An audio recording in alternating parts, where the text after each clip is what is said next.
আপনি চিরকাল কারোর প্রিয় হয়ে থাকবেন না। সময়ের সাথে সাথে মানুষের ভালো লাগা বদলায়, চিন্তা বদলায়, প্রিয় মানুষও বদলায়। আর এটাই বাস্তবতা। জীবনের সবচেয়ে কঠিন থেকে কঠিনতম বাস্তবতা হলো সময় এবং সম্পর্কের পরিবর্তন। মানুষ জীবনে যা কিছু ধরে রাখতে চায়, চিরকালীন সুখ, ভালোবাসা, সম্পর্ক অথবা নিজের প্রিয় মুহূর্ত, সময় সব সময় একরকম থাকে না, একসময় না একসময় বদলে যাবে। আসসালামু আলাইকুম প্রিয় ভিউয়ার্স, ওয়েলকাম জানাচ্ছি নতুন আরও একটা ভিডিওতে। আজকে আমি আপনাদেরকে দেখাবো গরুর মাংস কিভাবে রান্না করতে হয়। গরুর মাংসের কালাভুনা রান্না করব আমি আজকে বাসায়। তার জন্য এখানে আমি 7 কেজি মাংসের জন্য হাফ কেজি পেঁয়াজ নিয়ে নিয়েছি।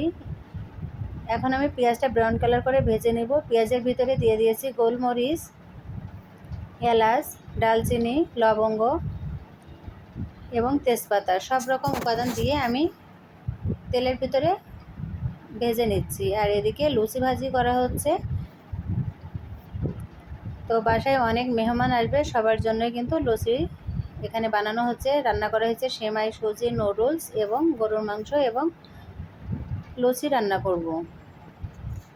তো যেগুলো রান্নার পাশাপাশি যেগুলো করে রেখেছি সেগুলো আপনাদের মাঝে শেয়ার করছি। তো প্রিয় ভিউয়ার্স, সব মিলিয়ে আশা করি আজকের ভিডিওটা আপনাদের ভালো লাগবে। আর এখন এই পর্যায়ে আমি দিয়ে দিচ্ছি 7 কেজি মাংসের জন্য পরিমাণ মতো আদা। তবে পরিমাণটা খুব বেশি দেব না।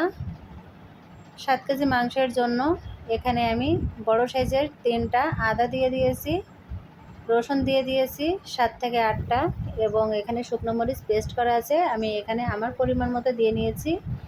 যে যেমন ঝাল পছন্দ করেন সেই অনুপাতে দিয়ে নেবেন। তবে আমি এখানে ঝালের পরিমাণটা একটু বেশি করেই দিচ্ছি, যেহেতু চুই ঝালটা আজকে বাসায় নেই, সেজন্য চুই ঝালটা দেবো না, বাসায় থাকা মশলা দিয়ে কিন্তু রান্না করব। তবে গরুর মাংসের যে মশলাটা আছে সেই মশলাটা এখানে আমি ইউজ করব।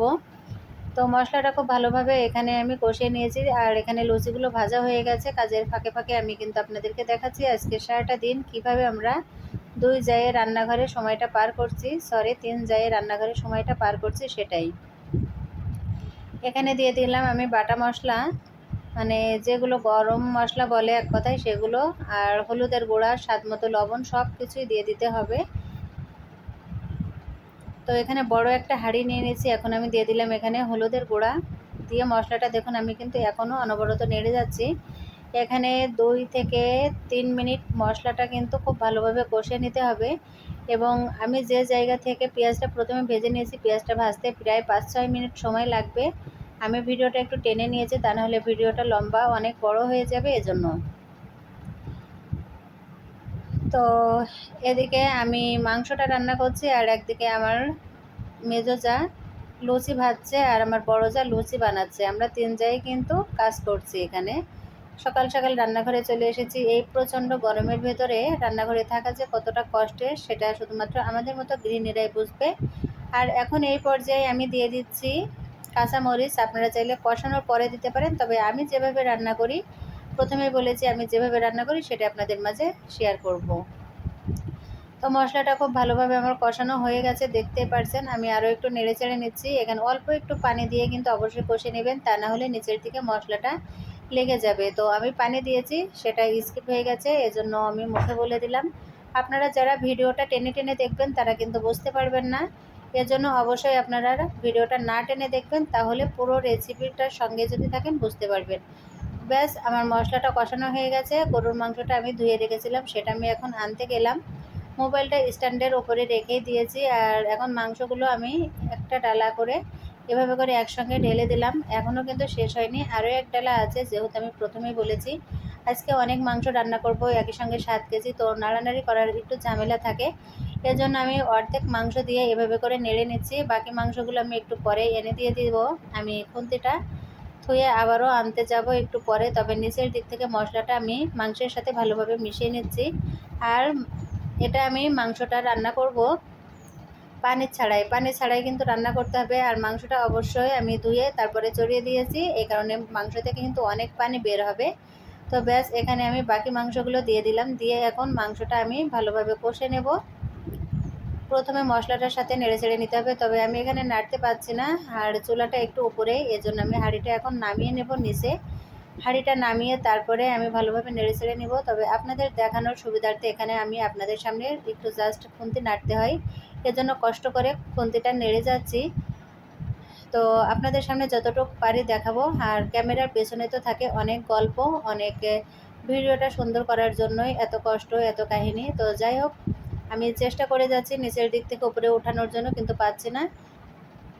খুব ভালোভাবে কিন্তু নেড়ে নিতে হবে। আর এখানে স্বাদ মতো লবণটা দিয়ে নিতে হবে। আমি লবণটা এখন দিয়ে দিলাম। প্রথমে কিন্তু লবণটা দেইনি, জাস্ট আমি মুখে বলেছিলাম। এখন আমি এখানে বড় চামচের 2 চামচ লবণ দিয়ে দিলাম। এখানে আরও একটু লবণ দিলাম এবং একই সঙ্গে সব কিছুই দিয়ে দিলাম। আর কোনো কিছু দেওয়ার প্রয়োজন নাই, শুধু মাংসের যে মশলাটা সেটা আমি রেখে দিয়েছি। মাংসটা যখন সুন্দরভাবে নরম হয়ে আসবে সেই মুহূর্তে, নামানোর আগ মুহূর্তে আমি মশলাটা দিব। তো এখানে আমি নেড়ে যাচ্ছি। এখনও পর্যন্ত আমি নিচে নামাইনি, তবে একটু পরে আমি নিচেই নামাবো। এখানে পানি ছাড়াই কিন্তু এভাবে নাড়তে হবে এবং ঢাকনিতে ঢেকে রেখে দিতে হবে বেশ কিছু সময়ের জন্য।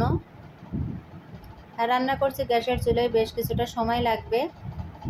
যদি আপনারা হাঁড়িতে রান্না করেন সেই ক্ষেত্রে কিন্তু অল্প সময়ের ভিতরে হয়ে যাবে। তো এখানে দেখুন, এখানে কিন্তু নিচের যে আমি মাংসটা দেওয়ার পরে যে পানিটা বের হয়েছে সেটা কিন্তু ফুটতে শুরু হয়েছে। এখন আমি ঢাকনি দিয়ে ঢেকে রেখে দেবো এখানে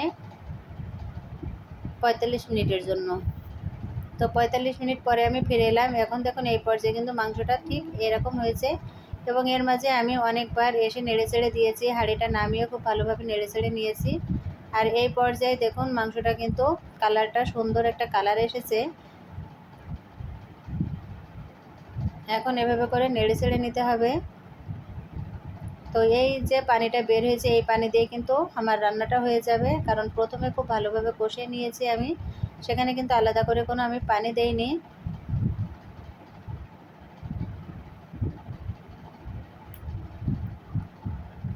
তো মশলাটা আমার দেয়া হয়ে গেছে, মশলাটা দেওয়াটাও স্কিপ হয়ে গেল। গরম মশলাটা প্রথমে দিয়েছি, আর এই পর্যায়ে আমি কেবলমাত্র দিয়ে দিলাম মাংসের যে মশলাটা সেটা, এবং মাংসটা আমার রান্না করা হয়ে গেছে। এখন আমি চুলাটা বন্ধ করে দিলাম। আপনারা চাইলে আরও একটু ঝোল রাখতে পারেন। আর লুচিতে যেহেতু মাংসটা খাওয়া হবে এজন্য একটু বেশি করে ঝোল রেখেছি আমি, তবে এটা তেল ঝোল, খুব বেশি এখানে পানির ঝোল নাই। এবং দেখুন কালারটা কিন্তু অনেক সুন্দর এসেছে মাশাআল্লাহ।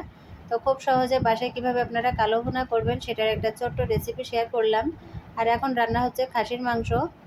তো এখানে খাসির মাংসটা রান্না করছে আমার মেজো চা।